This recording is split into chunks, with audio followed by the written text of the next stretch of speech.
Tilang pelacak atau GPS yang dipasang di kaki Hogi Minaya sebagai tahanan kota sudah dilepas oleh Kejaksaan Negeri Sleman. GPS itu sebelumnya dipasang agar tersangka tidak bisa keluar dari Kabupaten Sleman, Bantul, dan kota Yogyakarta. Hingga kini statusnya masih sebagai tersangka sambil menunggu proses perdamaian selesai. Hogi berharap proses perdamaian lewat restoratif justice segera rampung. Puji Tuhan, alhamdulillah sudah mulai agak reda mas. Dan hanya restorasi justice seperti ini. Mungkin kedepannya lebih lega lagi semua.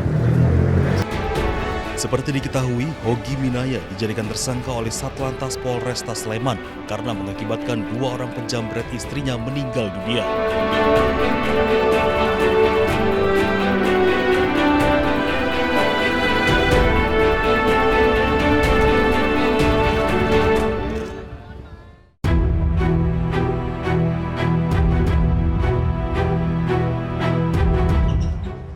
Polres Metro Jakarta Selatan telah memeriksa 6 orang saksi terkait kematian selebgram Lula Lava di kamar apartemennya di kawasan Kebayoran Baru, Jakarta Selatan.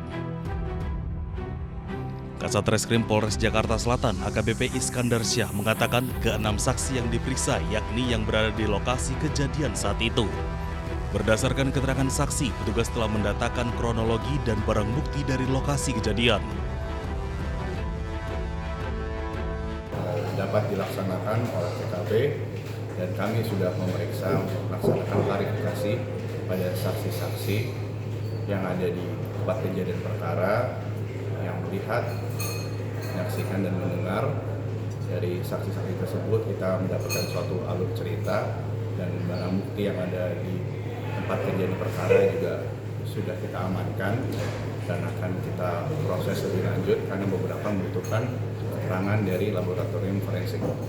Sampai saat ini dugaan untuk pacarnya ada dari keterangan bahwa ada di TKP. Oleh karena itu, jadi kita tetap melakukan klarifikasi dan saudara RA ini pacarnya kooperatif dan akan hadir pada pemeriksaan atau klarifikasi di Polres Metro Jakarta Selatan.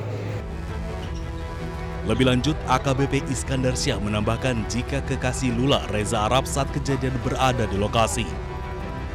Reza Arab sendiri telah menjalani pemeriksaan pada Senin malam hingga Selasa dini hari. Polisi menyebut Reza Arab mendapat sebanyak 30 pertanyaan dari penyidik. Sementara itu, bukti-bukti sendiri telah dikirimkan ke laboratorium forensik. Meski begitu, pihak kepolisian belum bisa memberikan kesimpulan perihal penyebab kematian selebgram 26 tahun itu lantaran masih menunggu keterangan pihak rumah sakit.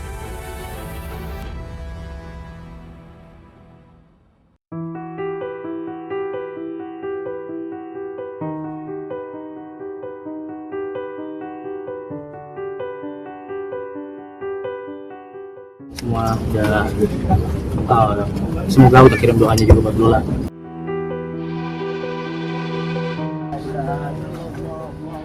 Isak tangis keluarga tak terbendung saat jenazah selebgram Lula Lava dimakamkan di Pemakaman Umum Rawat Rate, Jakarta Timur. Termasuk musisi sekaligus YouTuber Reza Arab yang tak kuasa menahan tangis. Sementara tangis ibu Lula Lava pecah saat jenazah masuk ke liang lahat. Ia tak kuasa menahan tangis melihat jasad putrinya dikuburkan. Datang semua udah semoga udah kirim doanya juga buat Lula.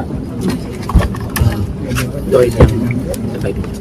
Enggak, Lula nggak pernah cerita apa-apa mengenai sakitnya. Dia juga nggak pernah cerita. Saya tahu dari orang terdekatnya, dia pembantu sama asisten. Nggak ada. Selebgram Lula Lava ditemukan meninggal dunia di sebuah apartemen di kawasan Dharma Wangsa, Kebayoran Baru, Jakarta Selatan pada Jumat malam.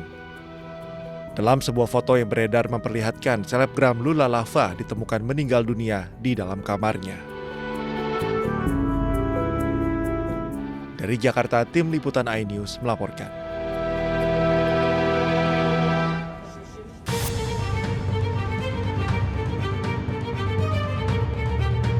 Kasus fitnah ijazah Joko Widodo di Polda Metro Jaya terus bergulir. Hari ini, kubu Roy Suryo menghadirkan akademisi Rocky Gerung sebagai saksi sekaligus ahli untuk memberikan keterangan pada penyidik. Sebagai ahli yang meringankan Roy Suryo CS, Rocky Gerung menjelaskan tentang metodologi penelitian yang dilakukan Roy Suryo CS. Di hadapan penyidik, Rocky dengan tegas mengatakan sebuah penelitian tidak ada unsur pidana, apalagi unsur pencemaran nama baik yang bersifat subjektif. Bang lihatnya. Dia tersangka karena ada urusan tadi, dia anggap menghina. Mana ada penelitian yang isinya menghina. Kan itu intinya kan. Menghina atau mencemarkan nama baik itu adalah reaksi publik atau terutama reaksi kalangan Pak Jokowi terhadap Dr. Tifa kan. Begitu. Coba tanya misalnya, lawyernya baca nggak buku itu tuh? Mengerti nggak apa itu hermeneutic of suspicion? Mengerti nggak apa itu cognitive science? Mengerti nggak apa itu neurofilosofi? Kan mereka nggak paham. Jadi mereka ambil bagian yang sensasional untuk menjebak Tifa di dalam soal yang disebut ada unsur pidananya.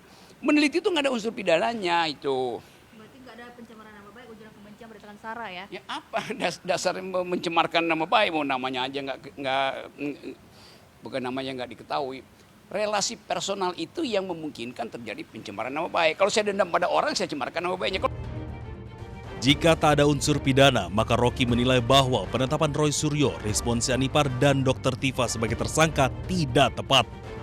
Polemik soal ijazah Joko Widodo seharusnya bisa diselesaikan secara rasional, ilmiah, tanpa ranah pidana.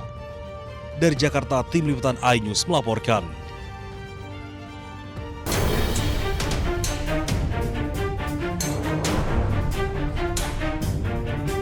Drama kasus ijazah palsu Joko Widodo memasuki episode baru. Keretakan relasi antar para tersangka kasus ijazah Jokowi mulai terlihat. Kali ini, tersangka yang menempuh restoratif justice Egy Sujana dan Damai Harilubis melaporkan Roy Suryo dan kuasa hukumnya Ahmad Hozinuddin atas dugaan fitnah dan pencemaran nama baik. Menanggapi hal itu, Roy Suryo justru membalasnya dengan sebuah gambar ilustrasi dua tuyul menemui jin ifrit. Jadi kemarin saya dan Bang Aka dilaporkan, jawaban saya cuma ini aja. Udah, gambar ini aja. Simak gambar ini baik-baik. Saya hanya menindaklanjuti artikel yang ditulis oleh Pak Lukas Luarto.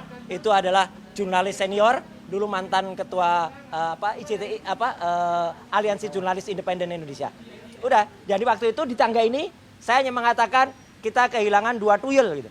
Jadi nanti kalau prosesnya dilanjutkan, berarti Polda Metro Jaya harus memproses dua tuyul.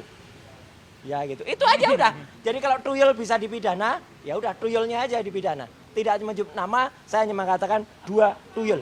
Jadi tulisan dari Mas Lukas Luarto waktu itu adalah dua tuyul menemui jin ifrit. Apa artinya? Tanyakan pada yang nulis. Ya, udah itu aja.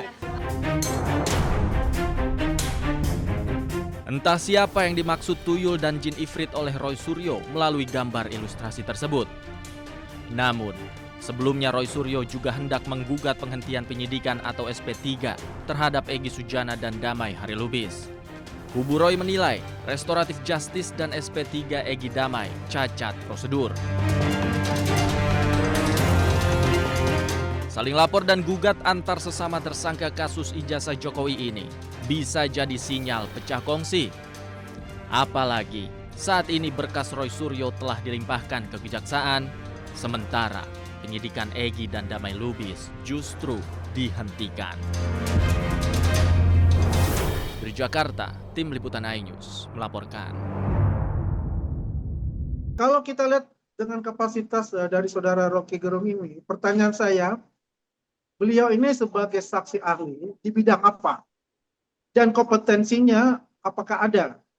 Kan seorang saksi ahli itu harus mempunyai suatu kompetensi yang dibuktikan dengan sertifikat, ya, ataupun dengan katakanlah ijazahnya, ya, bukan sesuatu yang katakanlah hanya masalah ketenaran, gitu loh. Jadi harus ada tahu juga kompetensinya sebagai saksi ahli di bidang apa untuk itu. Ya, bidang sosiologi kah? Ya, bidang hukum kah? Kalau kita bicara metodologi silakan saja.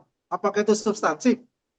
Saya rasa enggak juga. Kalau dia kan mungkin memperkuat dari metodologi yang dia sampaikan mengenai penelitian mereka yang telah menjadikan sebuah buku.